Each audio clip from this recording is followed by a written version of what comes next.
Hello friends, అందరికీ నమస్తే. Welcome to Maguva facts and gallery. ఈరోజు వీడియోలో ఓట్స్ స్మూతీ ఏ విధంగా తయారు చేయాలో చూపిస్తాను. ఇందులోకి మనకు మిల్క్ కానీ, అదేవిధంగా షుగర్ కానీ, బనానా కానీ ఏమీ అవసరం లేదు.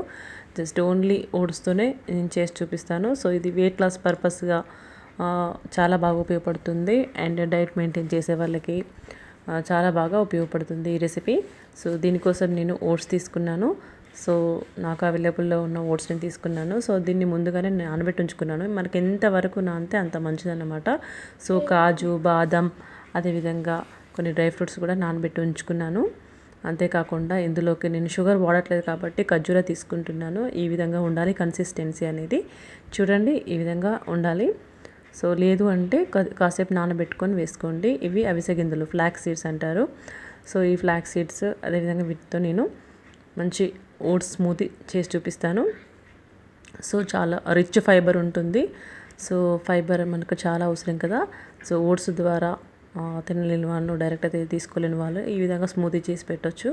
ముఖ్యంగా వెయిట్ లాస్ వాళ్ళకైతే చాలా చక్కగా ఉపయోగపడుతుంది.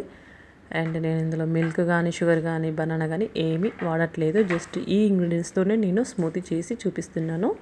సో వీటన్నింటినీ తీసుకొని గ్రైండ్ చేసుకోవాలి.